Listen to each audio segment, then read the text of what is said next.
Sensodyne rapid action सिर्फ 60 seconds में आराम देता है। मैं रेकमेंड करती हूँ सेंसोडाइन रैपिड एक्शन का रोजाना बाकायदगी से इस्तेमाल।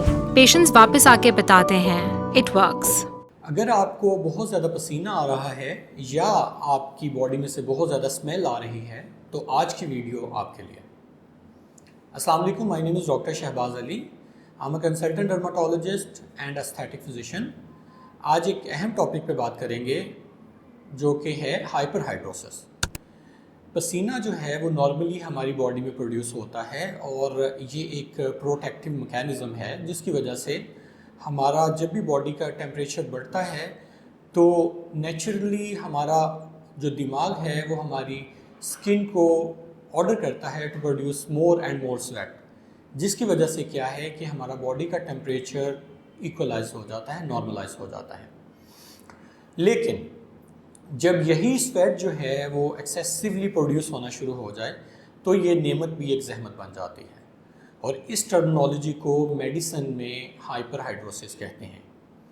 हाइपरहाइड्रोसिस जो है एक्सेसिव स्वेटिंग की एक बीमारी है और इसकी 2 टाइप्स हैं।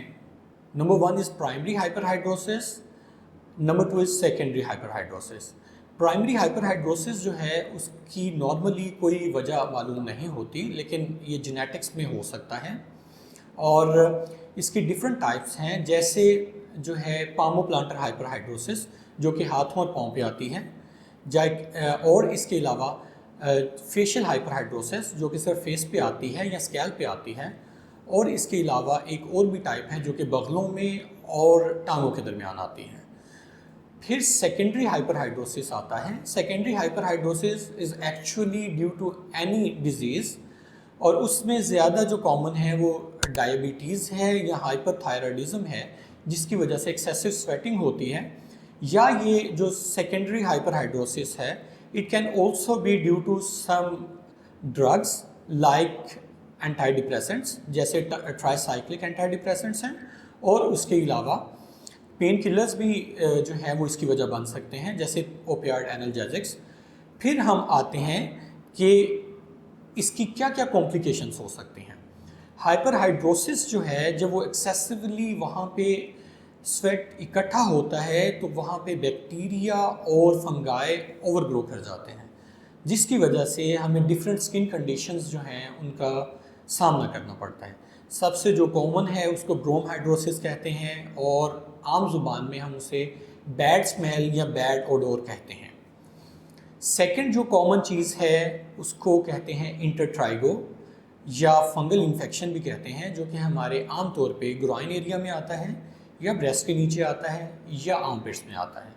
थर्ड जो कॉमन चीज़ है वो फॉलिकुलाइटिस हो सकता है जो कि इन्फेक्शन है हेयर फॉलिकल का, या उसके अलावा हाइड्रोएडिनाइटिस सपोरेटिवा या इन्वर्स एक्नी जो है वो भी उसकी वजह से आ सकती है। इसका जो ट्रीटमेंट है वो मल्टी डिसिप्लिनरी है और उसमें बहुत सारे लैब टेस्ट भी होते हैं। जैसे मैंने बताया उसमें डायबिटीज़ और थायराइड को रूल आउट करते हैं।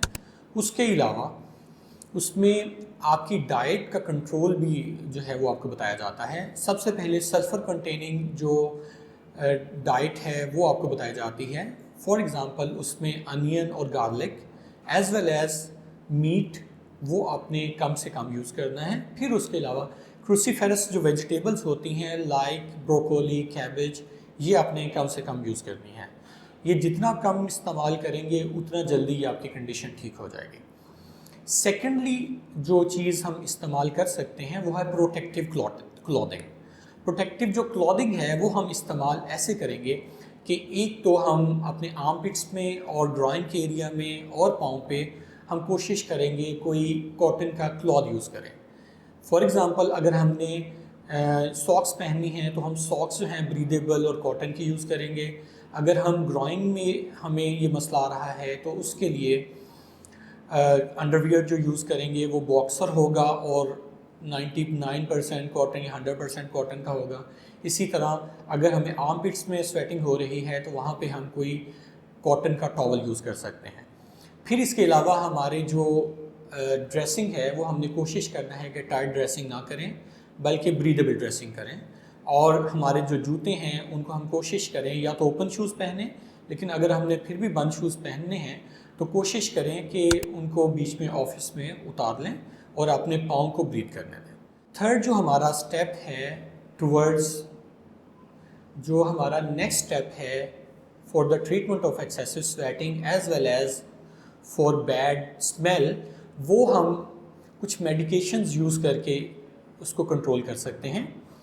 उसमें मार्केट में ओवर द काउंटर हमें कुछ जो है वो डिओड्रेंट्स एज वेल एज एंटाइपर्स्पिरेंट्स मिल जाते हैं। एंटाइपर्स्पिरेंट्स जो हैं उनमें एलम या फटकड़ी के कुछ सॉल्ट्स होते हैं, वो मिक्स किए जाते हैं, जिसकी वजह से क्या होता है कि हमें एक्सेसिव स्वेटिंग जो है वो कम से कम हो जाती है। चूँकि फटकड़ी का ये एक नेचुरल मैकेनिज़्म है कि वो जो एक्राइन ग्लैंड्स हैं जहाँ से एक्सेसिव स्वेट प्रोड्यूस हो रहा होता है उनकी बेस में जाती है और वहाँ से जाके एक्सेसिव स्वेटिंग को स्विच ऑफ कर देती है।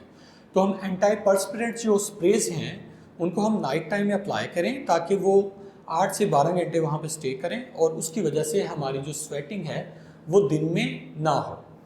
और जो बैड ओडोर है या बैड स्मेल है उसके लिए हम डिओड्रेंट्स यूज़ कर सकते हैं जो कि प्लांट डिराइव्ड जो केमिकल्स होते हैं उनसे बनाए जाते हैं।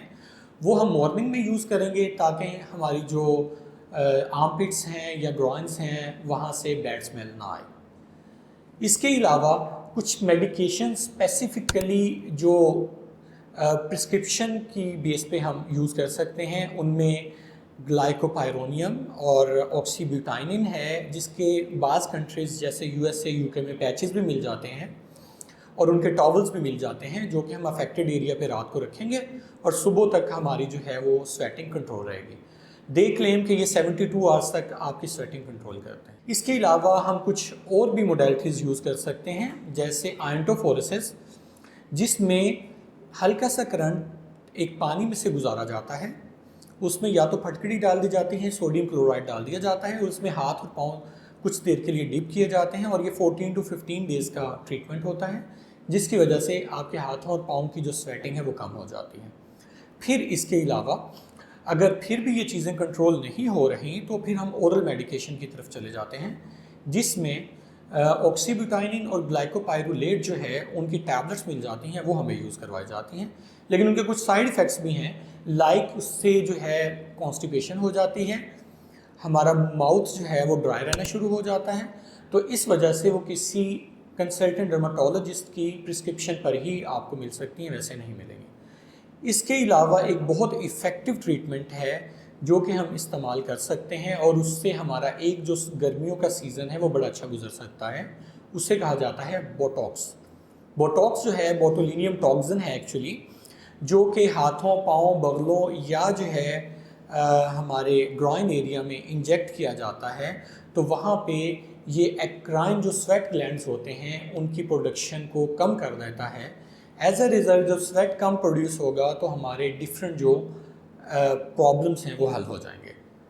यहाँ पे एक मैं आपको हैक बताता जाता हूँ कि अगर आप इससे बहुत ज़्यादा तंग हैं तो आप घर पे 100 ग्राम कोई भी टैल्कम पाउडर या प्रिकली हीट पाउडर लेंगे और उसमें आप 15 ग्राम पिसी हुई फटकड़ी डालेंगे और उसको आप आदत बना लें कि आपने सुबह भी लगाना है और रात को भी लगाना है।